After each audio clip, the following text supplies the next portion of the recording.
The world is getting more and more abundant at an accelerating faster and faster rate. The actual process of capitalism is to take a world of scarcity and to turn it into a world of abundance. Because having 1,000 raving fans that you just completely spoil is 100 times more raving fans than Jesus had. You'll be fine. A lot of your e-commerce VIP groups will be NFTs a year from now. Technology is going to continue to emerge to make this more and more possible, more and more easy. But we're thinking about it now, and you need to be thinking about it now. There's been a theme that's emerged in the last day and a half, and it has been about abundance versus scarcity. How we love to talk about living in a world of abundance. The fact is, most of us got into this game for scarce reasons, and undoing that patterning is holding back a lot of entrepreneurs.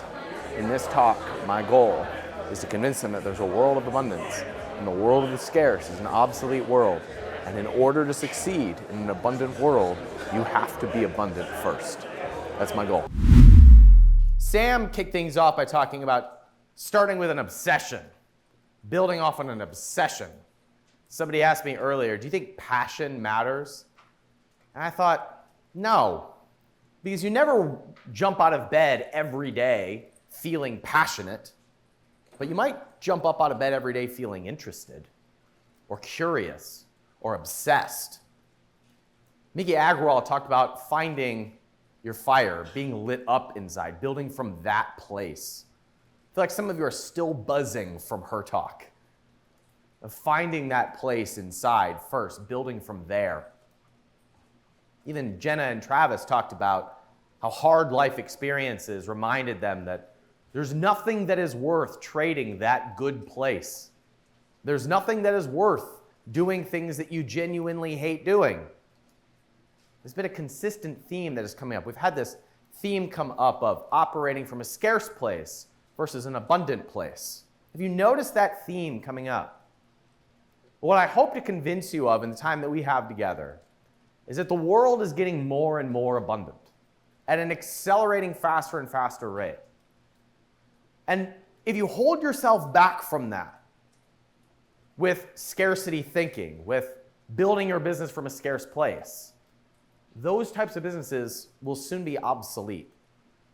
We're ushering in an era of true abundance. It's my opinion, my personal opinion. I consider this part of my personal mission as a founder of capitalism.com, that we're ushering in an era of abundance. This is the last chapter, like the last era, the last generation that will understand what scarcity is. We'll talk about that a little bit. But this theme has come up over and over of what it feels like to be in that place. Isn't that what we wanted from the first place?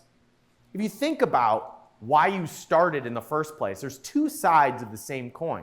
Most of us got into business, we became entrepreneurs, because we were either running from scarcity, we were running from this idea of not having enough, seeing what happened with our parents or our family or within our own lives, of not wanting that. And yet at the same time, on the other side of the coin, there is this desire for more, this desire to create, the desire to do things that we genuinely want to do. And as entrepreneurs, have you noticed this, that there's this tug between the two worlds? There's this tug of coming from this place of scarcity, not wanting to go back to this place of scarcity, and also this pull, this desire to move more into a place of abundance. And so as capitalists, like capitalism itself is the process from us going from a place of scarcity to a place of abundance. It's our job. It's what we do. Not enough food, capitalism comes in, creates abundance. Not enough money, you come in, create money. You solve that problem. When there's holes in the marketplace, we come in and we fill them. It's the actual process of capitalism is to take a world of scarcity and to turn it into a world of abundance. Yet most of us got into this game from a place of scarcity. We got punched in the mouth sometime in life. We wanted more. We didn't want to go back to scarcity. And so our job, the becoming process, the entrepreneurial process, the becoming of who you are, is becoming an abundant person. It is that actual game that you are playing. It's only from that place that you can give in the first place. But most of us come from a background of scarcity. We got in because of scarce reasons, and we are in the process of becoming abundant, and yet what we wanted in the first place was to operate from an abundant place. Have you ever shown up on a day when you were afraid that you were going to lose everything? Did anyone have this in March or April of 2020? I'm afraid that everything that I have built is now going away. And I don't care if it is your business, or it was your E-Trade account, or it was your real estate portfolio. Everyone had this moment sometime in 2020 where it was, oh shit, I think everything that I've built up to this point is about to go up in smoke. How did you treat people from that place? Just look at what happened in the world last year. We divided ourselves into groups and we blamed the groups. We shouted and we yelled. And we had divisiveness all over the country. Why? Because we were scared and we were operating from a scarce place. Can anyone relate to this at all? That's what happened. We got punched in the mouth and we started operating from a scarce place. And then, yet you've also experienced these times when you wake up and you feel like your cup is just full. And when your cup is full, how do you treat people? When your cup is full, don't you genuinely root for the guy or the girl next to you to win? When your cup is full, when you are fully content, when you are fully alive, when you feel what Mickey talked about, being lit up, don't you genuinely root for everyone? Don't you genuinely want to share and give and create? Don't you have better ideas? Haven't you ever been on vacation and had a great time and just had the best ideas and created from that place, and it like made up for all of the pain and scarcity that you experienced leading up to that point? Haven't you had those glimpses in which you tapped into that place and you created from there, and all of the pain and disappointment that you had from that just led you to that place? Haven't you ever had those moments? Have you ever had those times where you tapped into abundance just for a half a second and you said, how do I live from that place? How do I create from there? It's my opinion, it's my bias, that's our generational challenge. That's generationally what we are doing. It's almost like our generational purpose. If you look at the course of history, we tend as human beings to experience the problems of the last generation and say, well, that's kind of weird, we should probably fix this. Then that generation fixes it, and they create a higher quality set of problems. And the next generation says, well, this is kind of weird, we should probably do this differently. And so they solve that generation's problems and create a higher quality set of problems. And it goes on and on and on and on. Most of us come from the time right after the World War II baby boom, where everybody is working industrial jobs, very safe, secure, long-term, and boring. And our generation went, I don't think so. Like, I just don't think so. And so we've gone out on our own, and we've created, and we've ideated, and we've explored. And yet we have this other problem that we are all kind of experiencing, which is, I really just want to operate from the place as if I already won. I want to operate from this place of having accomplished everything that I wanted to accomplish, because every time I've experienced that, those are my happiest moments. It's where I create the most. It's where I give the most. It's where I serve the most. Where everything seems to just flow through me.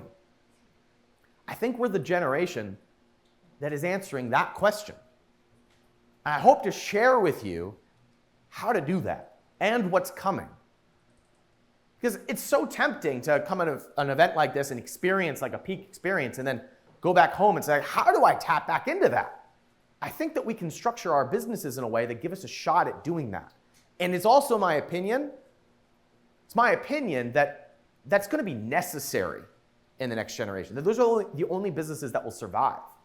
There's so much changing in the marketplace.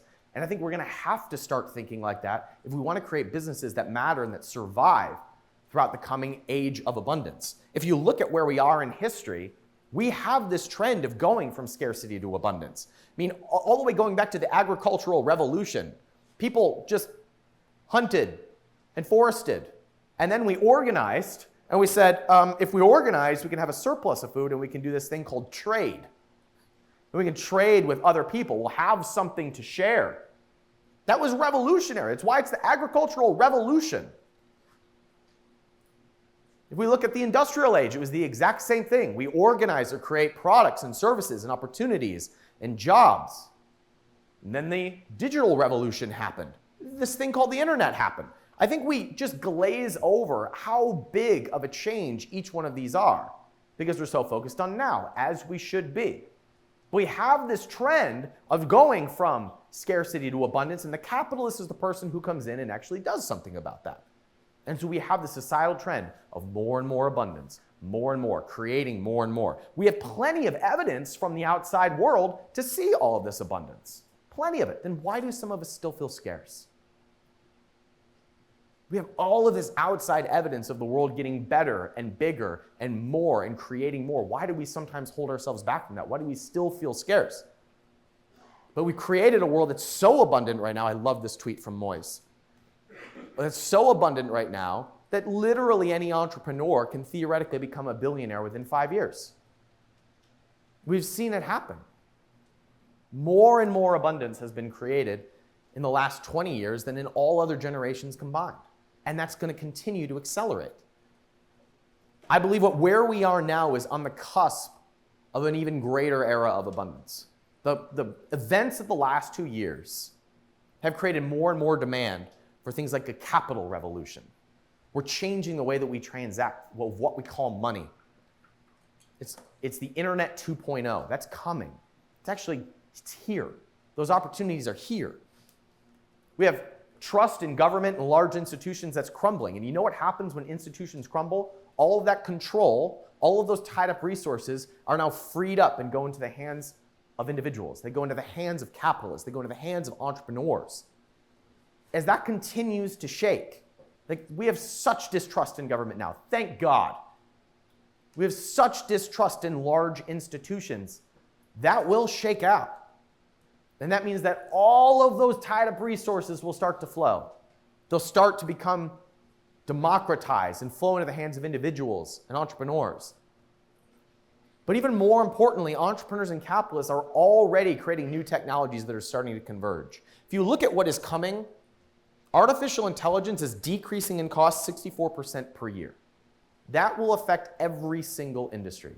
When costs come down, buying goes up. As buying goes up, production goes up. As production goes up, costs continue to come down. I mean, even now, you can have content and blog posts and sales pages and ads all written by AI. And it's better than what you can write. If you don't think that it's coming for your industry, of course it is. Of course it is. You're in denial if you don't think it's coming for you.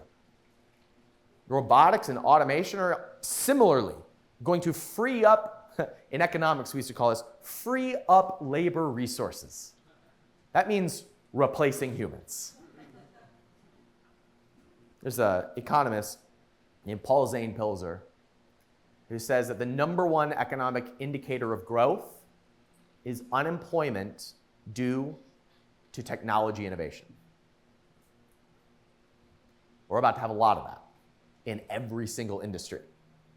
Blockchain and personal finance will free up a tremendous amount of resources from the banking sector, a tremendous amount. Customized healthcare will do the same with gene editing and gene sequencing and customizing health according to you. All of those resources that are tied up in healthcare are about to be freed up. It's not just government, it's banking, it's healthcare. And do you realize that still today, in 2021, 40% of the world does not even have dial-up? You get that? That's like half the world, guys. What happens when the other half of the world and the additional 3 billion people that are projected to be on this earth over the next 20 years all have 5G in their pocket? Conspiracy theorists, don't get me started. Don't bring up 5G. I see your blog posts. What happens when those additional 3 billion people, plus the 3 billion people right now that don't have internet, now have it in their pocket?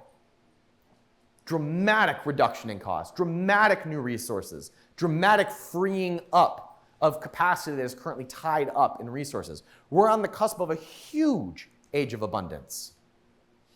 So why do some of us hold ourselves back? Why do some of us hold ourselves back from the growth that's happening?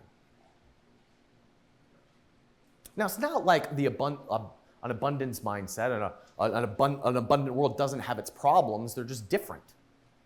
If you look at a scarce world, in which there's not enough, problems come from lack.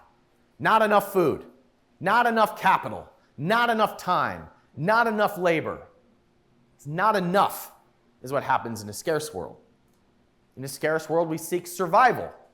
We're looking to protect ourselves. We're at the bottom of the hierarchy of needs. We're in protection mode. We concentrate power. We try to control. We work harder than the next guy. It's effort driven. And our incentives are to take. There's a fixed amount. You have some, I don't have some, I'm going to get some. So I use high pressure sales or force to try to get what I need in order to survive.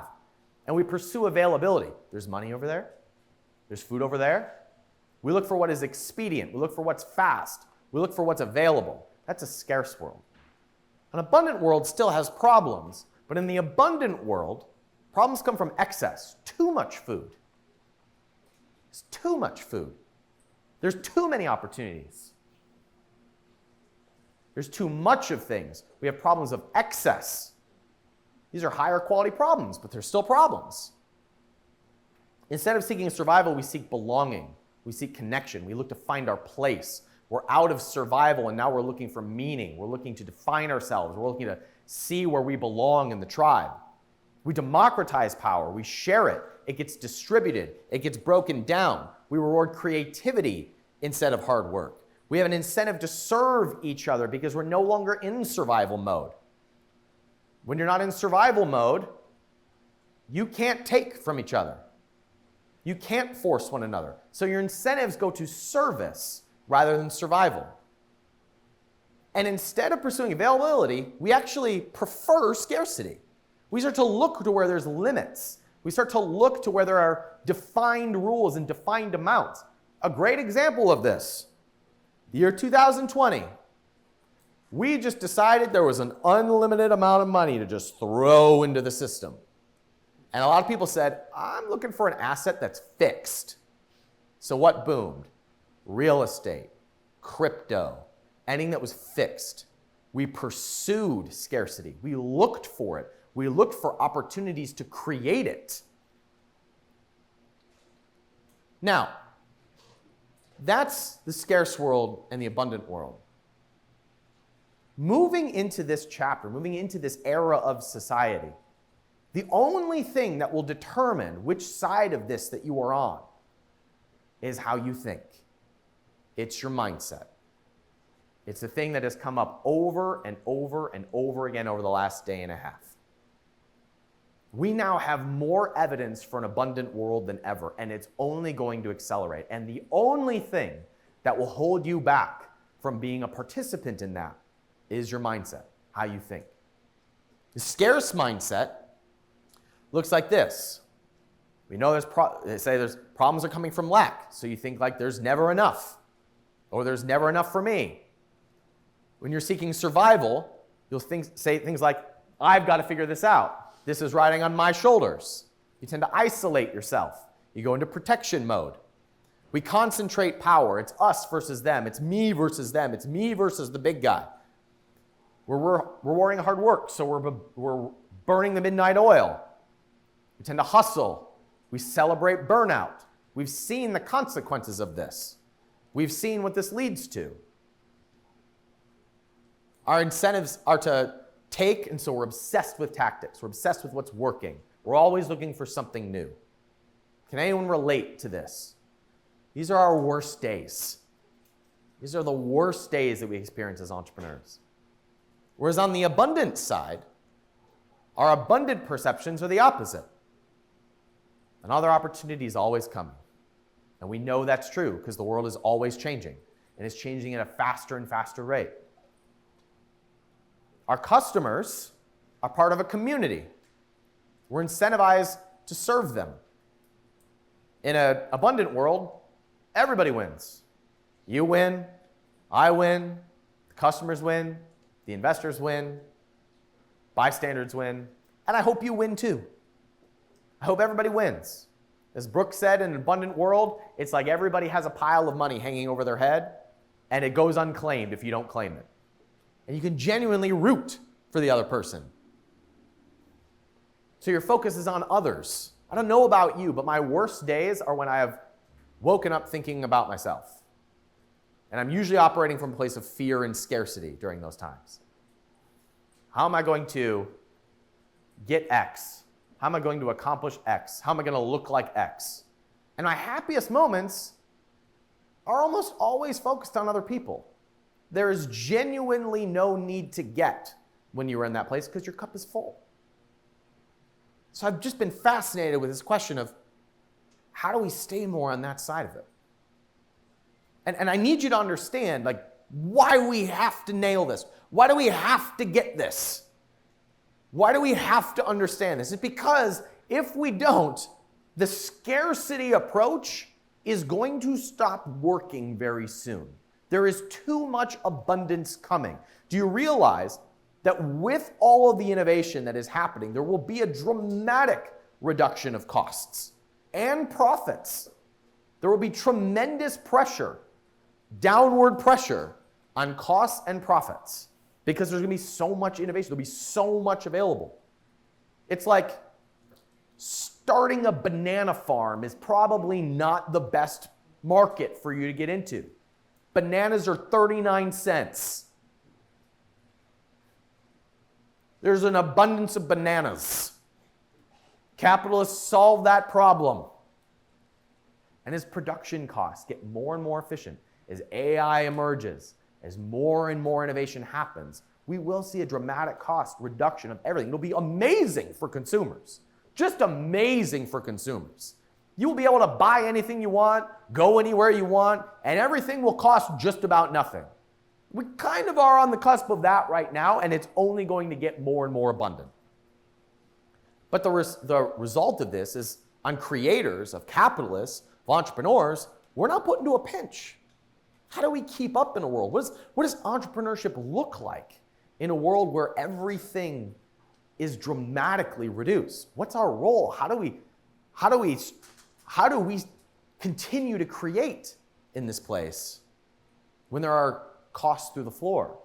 And most entrepreneurs, most capitalists will go through a dramatic crisis of meaning over the next few decades because the old way of doing things is simply no longer necessary, no longer has a place in the world.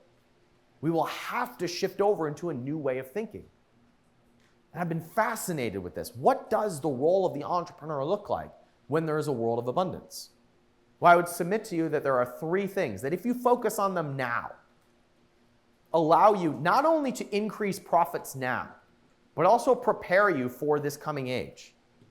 It's what the world needs and wants now, but dramatically so in the next few years. So in the abundance era, businesses have three characteristics. One, they're community driven. They're community focused. Human beings seek belonging. They're seeking it more and more than ever. And right now, we're really creative in the way that we're seeking belonging. We cling to conspiracy theories and weird beliefs and weird diets and all kinds of weird things just to have some sort of identity and belonging. Your brand, your business, your next venture will have to appeal to this. We'll have to create that for your community. Second is aligned incentives. The day's coming when consumers will expect their purchases to be assets, not expenses. This is coming. In fact, a lot of it's already here. It's a libertarian capitalist paradise to think about everything you purchase going up in value rather than going down in value. And in our world, that doesn't exist to the existing entrepreneur, but it's coming, and it's already starting to rear its head. We'll talk about that. And the third is finite missions, very, very defined missions. Because the world will change so quickly. It's already changing so quickly that your business has to exist for a very specific and finite reason. Meaning understanding that you're not going to be here forever, that you have a defined mission that you are here to accomplish. I loved when Jeff Bezos said there will be a day when Amazon goes out of business. It's like he gets it.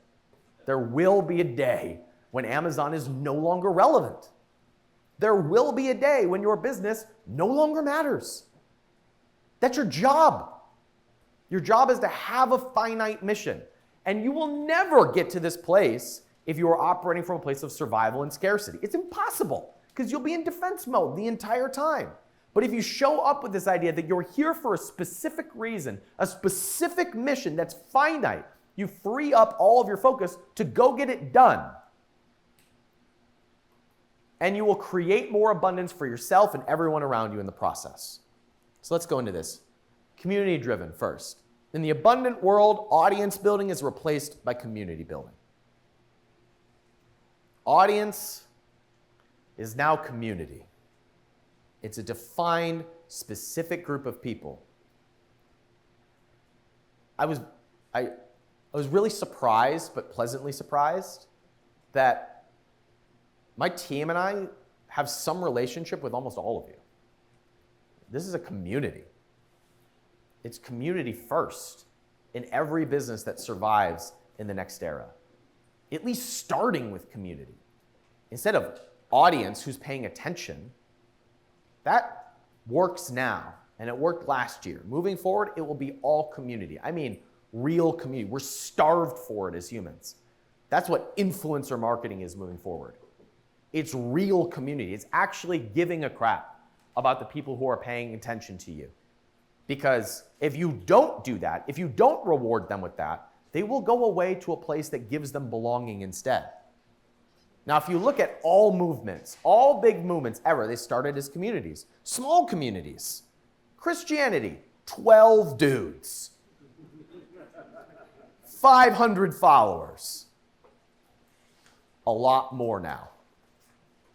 Bitcoin was a bunch of annoying libertarians for a while. I see you, Keith.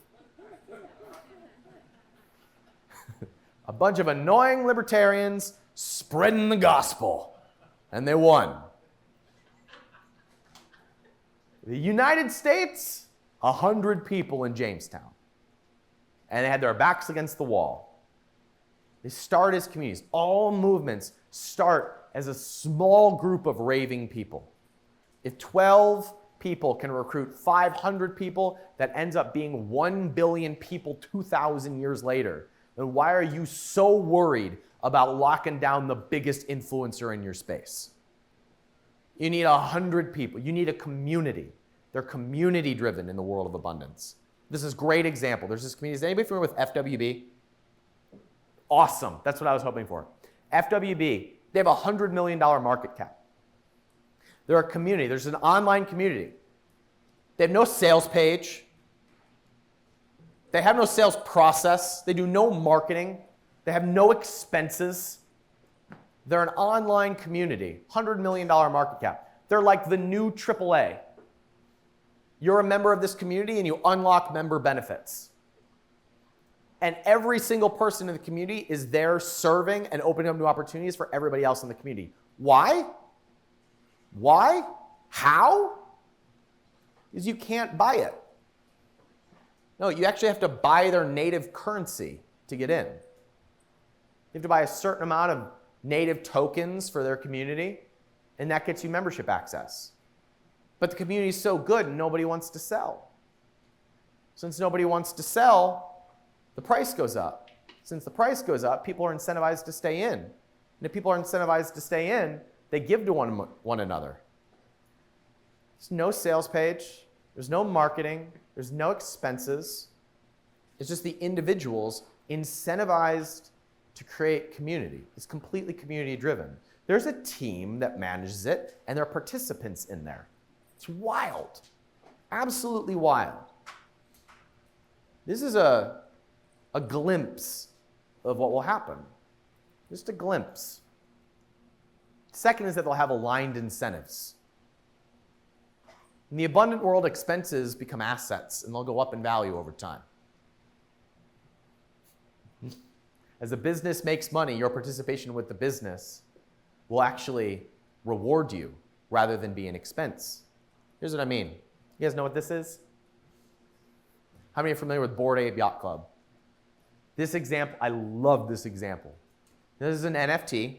I grabbed this one because it sold on Monday for $150,000. A picture of this ridiculous ape in a stupid hat. What a ridiculous idea. This isn't art. I'm not buying a JPEG. I can just take a screenshot of the JPEG and put it in a presentation at the Capitalism Conference. I'm not paying 150 grand for this. This is the conversation that most people have about this world. But the fascinating thing about this project and a lot of other NFT projects is not that the art is great. It's not. The reason why it's interesting is because the people who are buying these are actually buying them to participate as part of the community. Because members of the Bored Ape Yacht Club they self-organize in places all over the country, all over the world. They're opening up bars where you have to have a token, you have to have the NFT in order to get into the bar. And they're communicating with each other and investing with each other. They have aligned incentives. That's the game. That's what's going on. If you want to know what NFT projects are going to boom because you want to speculate, look at the community behind it, not the speculation of what people are selling the art for. The technology behind this is so interesting.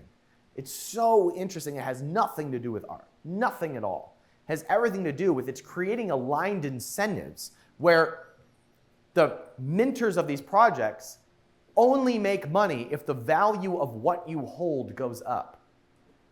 This is fascinating. Actually, I want to show you this example. It's called VCR Group. This is a project that Gary Vaynerchuk talked about. This is a restaurant that you have to have NFT access to get in. This is in New York. And in order to eat at the restaurant, drink at the bar, have a date there, bring a business partner there, meet up with somebody there, you have to be a member. And it's NFT access. There's only a limited number of them available. And since there's only a limited number of them available, if you move or if you don't want to eat there anymore, you sell your access. Rather than just not going there anymore, you have an asset. Eating at the restaurant is an asset. You have aligned incentives with the founder of this restaurant group. You're now incentivized to eat there more often. You're incentivized to tell people about it. The owners of the restaurant are now incentivized to make the experience as incredible as possible that you want everybody else to want your token, to want your membership to a restaurant. Imagine how this impacts gyms. Imagine how this impacts online content communities. The online content communities that start seeing as their incentive being the incentive for their members to win, that's going to change the industry real fast. When the owners of the community no longer can make money just selling more memberships, and they actually have to give a care about the value that their people are getting, so much so that the word of mouth advertising that is recruiting other people is what will make everyone more successful because their access to the membership is an asset, not an expense. Now you have aligned incentives. When you have a community-driven approach and you have aligned incentives, now you're ready to win. That's business in the abundant era. Instead of canceling things, people will sell their access. They'll sell their memberships. Imagine for a second, if in order to shop at Whole Foods, you had to have a membership, like Costco. Except there's only a limited number of Costco memberships that are available.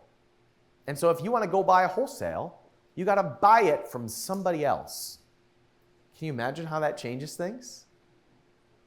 Now, every time you shop there, your value goes up.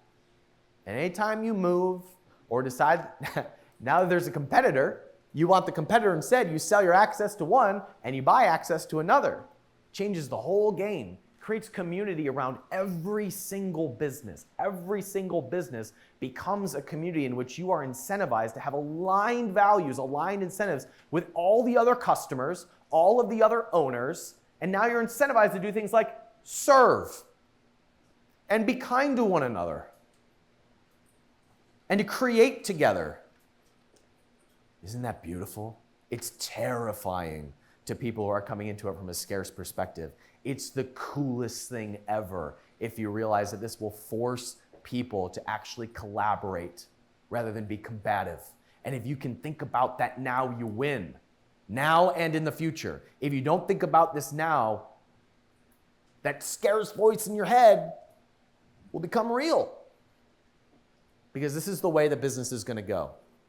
I know some of you are thinking about, well, how does this apply to e-commerce? How does this apply to physical products brands? Well, I want you to imagine for a second, all of you who do VIP groups, and you're wondering, how do I get people on a list? And how do I get people to review my stuff? And how do I get people on a launch list? I want you to just imagine for a second, if instead of that being like a small group that you are extracting from all the time, a small group that you are asking for things from, instead it is a real VIP group that has ownership in it.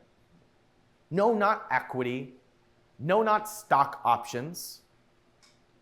But, for example, one way that this could play out is instead of being in a Facebook group where you are trying to warm people up for a launch, you airdrop 2,000 NFT tokens to your VIP group for your physical product launch. And now all 2,000 of those individuals are incentivized to tell everybody they know about this launch that is happening. Guaranteed sales from day one. And now you have an obligation and incentive to make the value of their token as valuable as possible. Now you are incentivized to just spoil your customers. You are now incentivized to just go all in on those early people. And can you imagine how exciting it is if you find a new brand that has a mission that you resonate with, and you're like, this is brand new and I'm gonna get on the cutting edge, not just because I want their products, because I know that that type of a mission is needed in the world, and I've got 3 connections that'll help this business, and I'm gonna be part of the early release, and my early access NFT is gonna go way up in value over time because I'm gonna be early on this brand. Do you get that? Where all your customers are now incentivized for you to win as long as you care about them. If you don't care about them, they don't care about you, and you're toast. But the minute that you actually say, my job is to spoil these people in the early access, and the financial incentives are lined up for that to happen, oh my goodness. So much fun when you get it. Are you getting this? Are you seeing how this is going to change? And it is not like 10 years from now. It's like now. And these opportunities are going to be becoming more and more over the coming months and over the next year, to the point where a few years from now, this will be the expectation of the consumer. This is the expectation of the participants and the customers of your business. And if there's no incentive for them to care, they won't care. And in order for you to have an incentive to care, you have to actually care. You have to care first. And then the incentives line up real quickly. The third is finite missions. Very defined missions. And the primary mission, the primary reason you exist, is to spoil the members of your community. Is to be absolutely laser clear on who it is that you are serving and be there for them. I think it is wonderful to lay in a hammock and dream about why you exist. But your primary reason for existing is to take care of the people that are in your community. Take care of the defined people that you have decided to serve. And bad news, you can't save everybody. You are not a religious leader. You are not a hero. You can't save everybody. But you can take care of the defined customer that you have decided to serve in this finite mission. Finite, by the way, means limited, focused, not everybody. It is not how do we create a thing that impacts everyone. It's who are those 10,000 people that we're going to relentlessly care about, that we're going to relentlessly create for. Who are those 10,000 people, or 100,000 people, or 1,000 people? Who is that very targeted group that I will spoil? A way that this could play out, when you go do your next VIP group or launch, you don't try to build a Facebook group of 100,000 people. There's 1,000 and only ever 1,000. And your job is to just spoil those 1,000. Hopefully, when you think about it like that, you relax into it. Because having 1,000 raving fans that you just completely spoil is 100 times more raving fans than Jesus had. You'll be fine. It's more than enough to do damage. So you do that and you get that absolutely raving fan group. That's the starting point for your finite mission. And I think all things, even things that are abundant now, will have value because we have to create finite scarcity. The big bands or the big authors of the next generation will only release 1,000 licenses for their music. And Spotify will have to compete with Pandora on getting one of those licenses. And they'll have to compete with Kiss FM and all the other places that want the license. They'll have to fight for it, which creates a higher value on the creator. Do you get that? Like, you'll still have access to it from a streaming perspective, but the costs that go back to the creator will be dramatically higher because there will be a finite number of licenses, a finite number of access. I wish everything in me that I was launching my book right now. I so wish I was launching my book right now and not 18 months ago, because instead of going to a publishing house to get an advance, I would just release 100 tokens at $10,000 each and have $1 million advance that I would then say to my investors, I'm going to use the whole $1 million and put it into marketing for this book to ensure that it's a success, and I'll write into the smart contract that 50% of royalties are going to go to the investors, and I'm going to take all 100 of you and put you into a mastermind group of authors, speakers, and podcasters, and we're going to meet once a month, and we're going to promote each other's stuff and create a syndication out of that. It would crush. I now have $1 million marketing budget. I now have 100 people who are incentivized to ensure that my book is a winner. I have a distribution platform to be able to nail this, and I didn't have to pay a publisher any of the profits. In fact, a 50-50 split would be a higher royalty than most people get with publishers. That's fun. That's fun. Now you have aligned incentives, a community of 100, and finite access of 100 people who are now incentivized to promote my book. In fact, I can see the day in which instead of saying 100 investors, it's 100 people who have the rights to the book. And now if you want to read the book, instead of going to Amazon to download it, you actually have to rent it from one of the people that owns it. That's going to happen. When you have a membership site that has products in it, digital products, and you pay to be a member of this and you don't want it anymore, you cancel, right? Unless, of course, you're one of only 1,000 people that will ever have access to that membership site, and somebody else wants to go through one of those training products, so they rent it from you. So your membership access is actually an asset rather than an expense. What does that do? It creates an aligned incentive for the creator of the membership community to be able to spoil their people and market so well that other people want to rent your access to their community. Shared incentives, community-driven, finite mission. That's how business is going to run when everything is abundant. That is what is coming. Great example of this.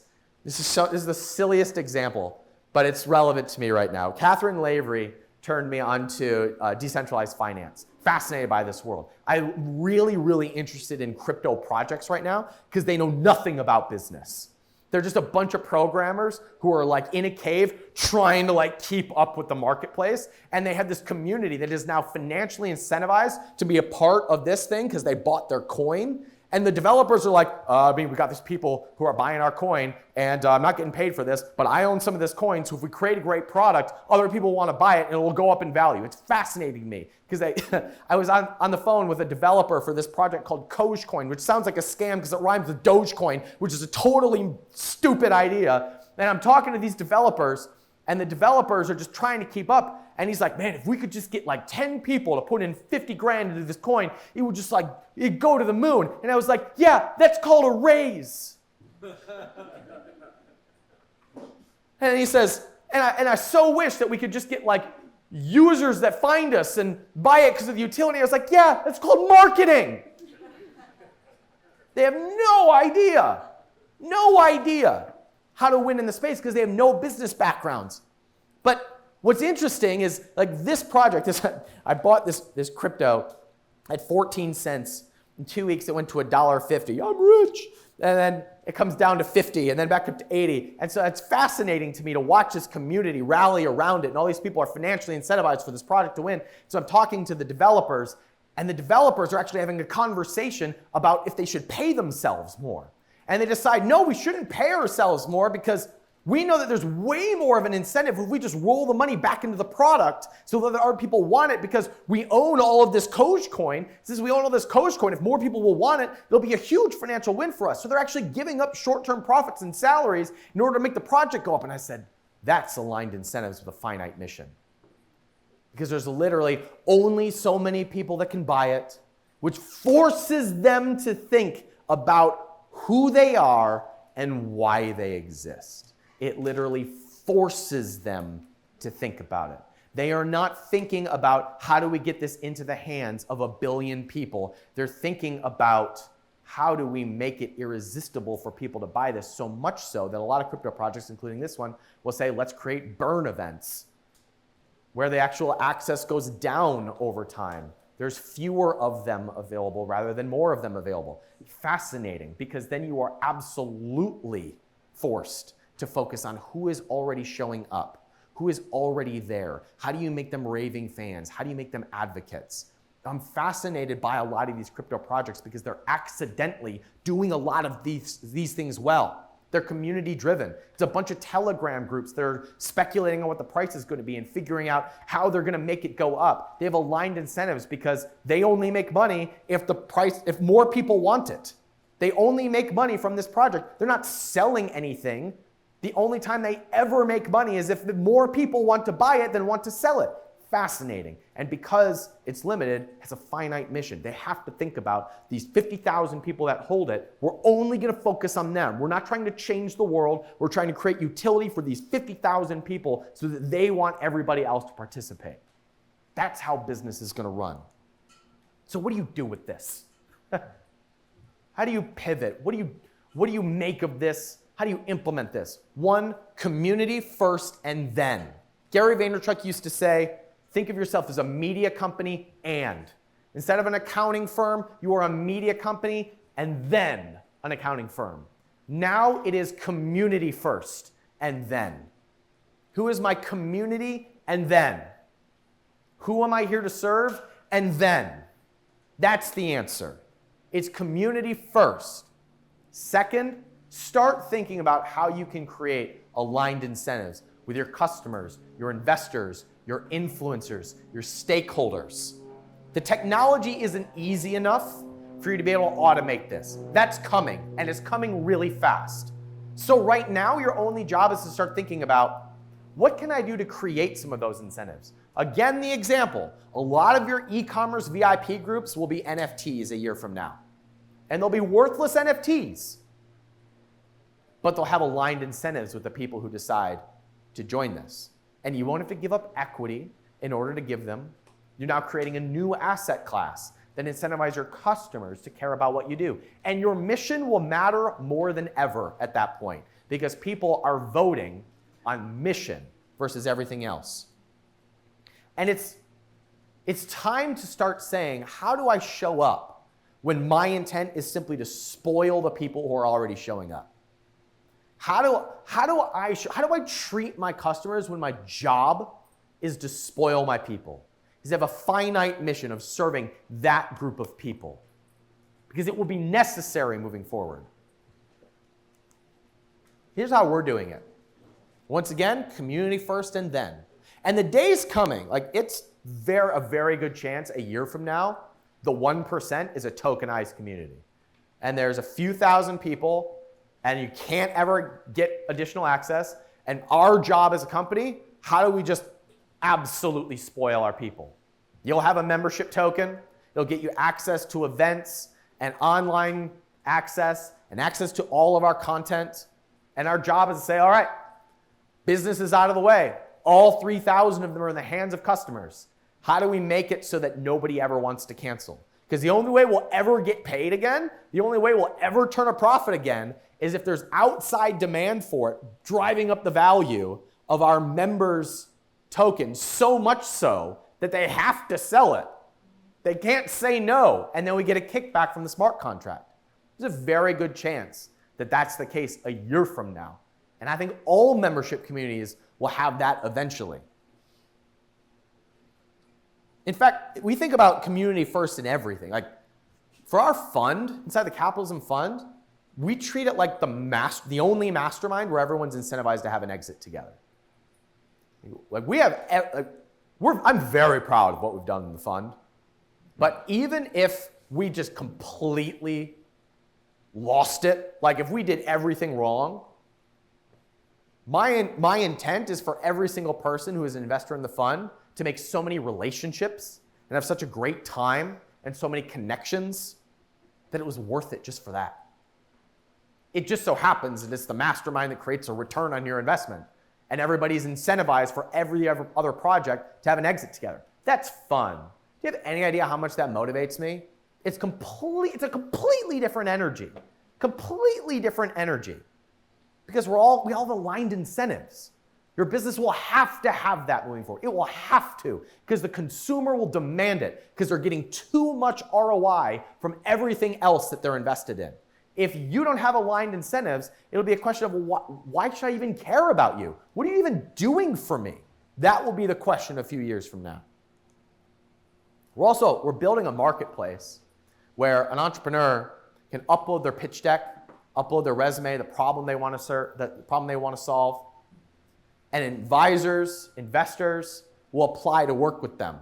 It might make sense for us to build that on blockchain. Not sure yet. It might make sense for us to have a native token that is released so that if somebody wants to liquidate their equity, they can just do it on the open marketplace. And if you buy a token, you're buying fractionalized shares in all the companies that have done a raise on the marketplace. Maybe. We're not sure yet. That runs into some securities laws. So we're still exploring that. But in the meantime, it might make sense because it aligns all the incentives of all the different stakeholders. It also aligns my incentives to work with our customers and promote them on the podcast or the blog or to our email list. It aligns every stakeholder who is involved to be able to support that business and those customers. One thing that I'm so pumped for this, we're taking members of the incubator and we're helping them get to a place where they're stable so that we can go to the investors of our fund or the members of the 1% and put together a syndication so that if we have a great brand in the incubator that we really believe in, we can go to the 1% and say, you can have early access on this to deploy capital into this. We'll mentor them. And the entire community is now incentivized for that business to do well. This is how we're thinking about community first and aligned incentives now. Technology is going to continue to emerge to make this more and more possible, more and more easy. But we're thinking about it now. And you need to be thinking about it now.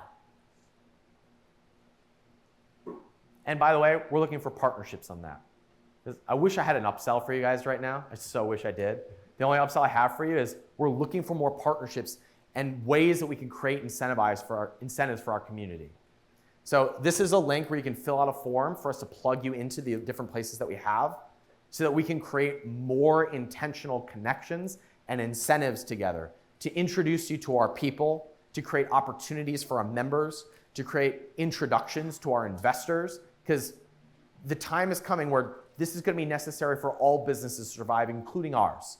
And we're starting to build up those relationships now. So you can either scan the QR code or go to capitalism.com/partner. Just fill out if you're an investor, an advisor, an agency. We'd love to plug you into what we have here going on at capitalism.com. Let's talk about why this matters and let's close. If there is abundance, and there is, if you believe there is abundance, and I know you do, then as a result of going into this abundant age, we become the servant, not the master. Because if there is abundance, you can't control anyone else. You have to serve people instead of controlling them and being their master. You must become the servant to succeed in the abundant world. If there is abundance, and there is, then we have an incentive to be kind and collaborative rather than cutthroat. Cutthroat doesn't work in the abundant world. It doesn't. You have no incentive to. No one has incentive to work with a cutthroat capitalist. They have incentive to work with a kind and collaborative capitalist. If there is abundance, and there is, then we're financially rewarded for thinking of others rather than ourselves. If there is abundance, and there is, then you're rewarded for the value that you create for others, financially and otherwise, rather than what you can extract from them. It's happening regardless of if you want it to, regardless of if we're a part of it or not. The only question is, will you be a part of it? Will you help usher it in? Will you create with it, or will you hold yourself back from it? We're entering what I believe to be a golden era of capitalism, because it's creating a different kind of capitalist. It's a capitalist who is kind, who is humble, who is in service to their customers, to their investors, to all stakeholders. That's what we're going into. You can either hold yourself back from it, or you can participate in what I think will be the most joyous era of expansion we've ever had as human beings. It is such a privilege to be ushering that in with you, to be part of this transition. It is such a joy to be with you these last day and a half. Thank you so much for being here. Thank you, everybody. Thank you.